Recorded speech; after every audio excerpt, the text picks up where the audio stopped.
What's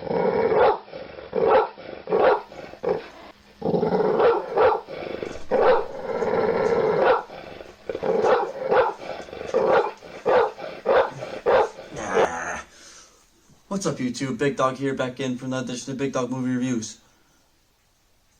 Today we are discussing, once again, seems to be a trend, very much talked about film.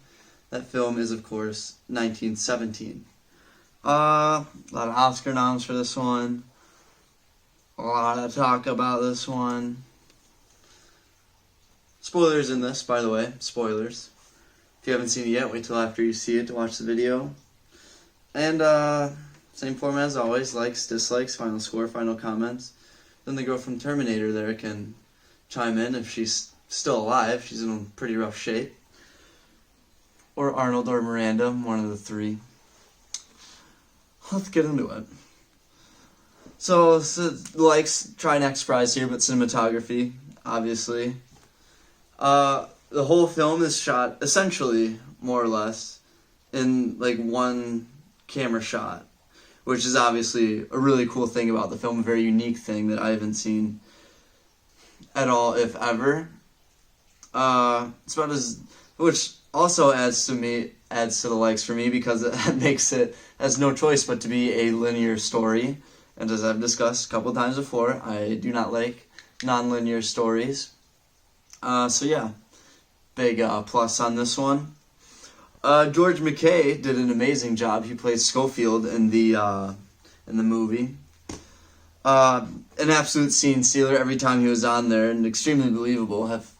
He could very well be a World War I soldier. This could have been, had the camera technology been around back then, he could have been documentary with how well he was playing his part.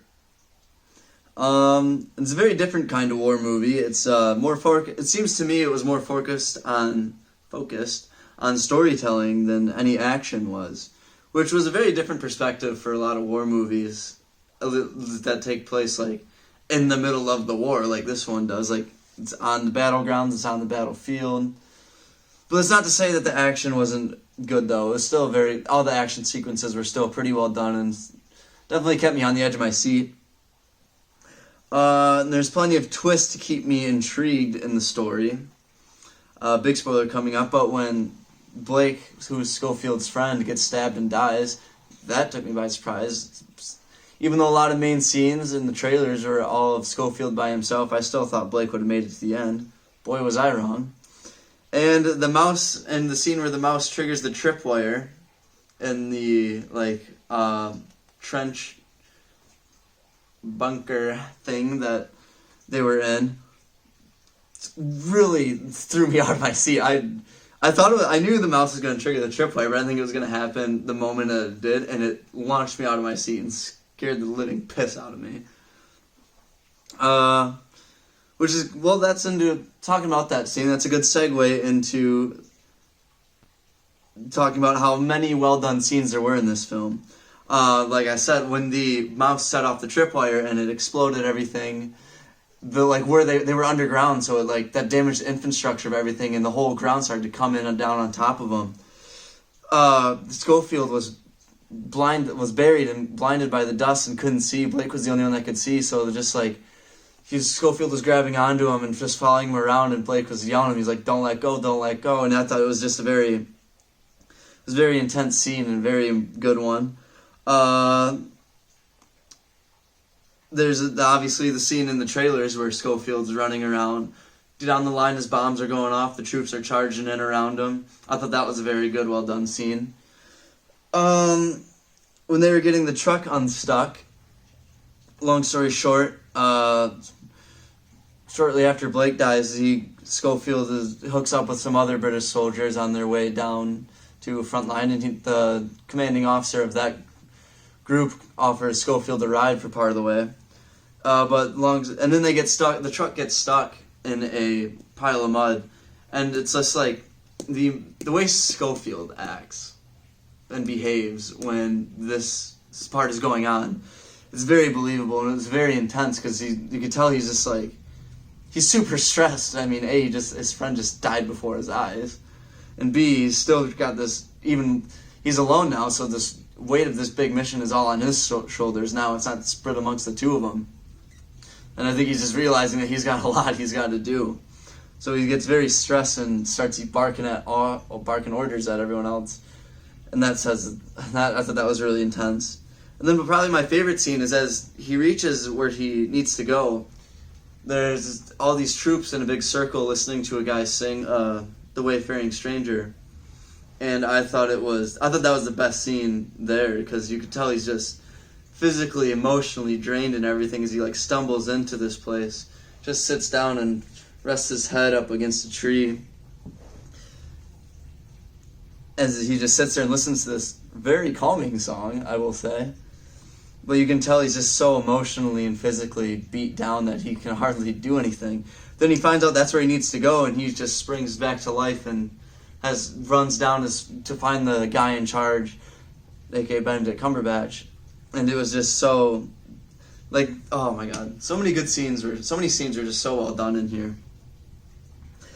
And it was just a very emotionally investing film. It's like, I wrote down that you wear your heart on your sleeve during this film, because it's just like, you feel for these guys. You feel for their pain. You don't, like, you want them to do this, but at the same time you feel bad that they were chosen to do it. And it's just, you don't walk out of the theater the same way you felt walking into there.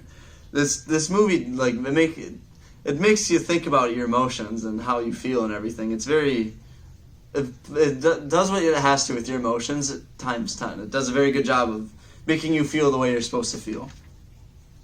Well, that's it for the likes. Now on to the dislikes. Not a lot here. There's a scene, though, where Schofield is talking to a French girl, a French mom with a little baby.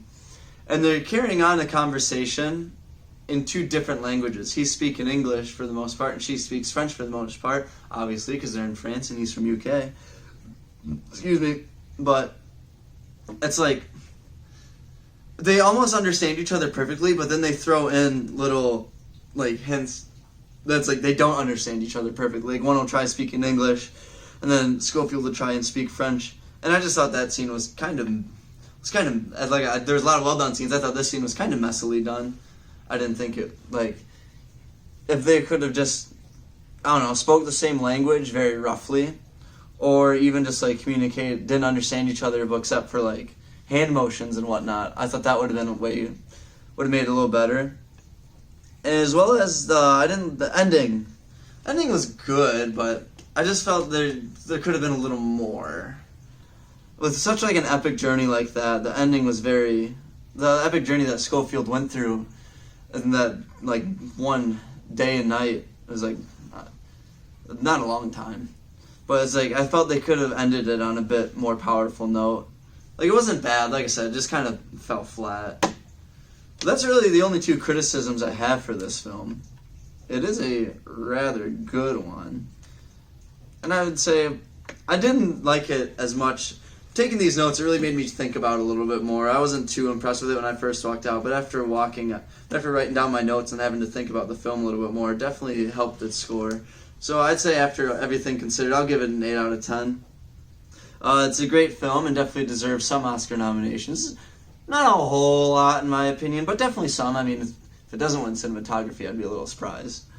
But I would highly recommend seeing it for anyone who is interested about good stories or even good war movies.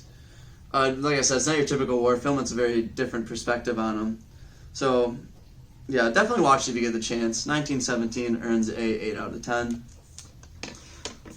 So, yeah, that's really all I have to say on the film. Just smash a Rooney that like button. And then also leave a comment. Let me know what you thought of the film, if you thought it was better or worse than a 8 out of 10. One of my friends thought it was slightly worse than I did, and one of my friends thought it was a little better than I did. So, I like to know other people's thoughts on it. Let me know in the comments what you thought of it.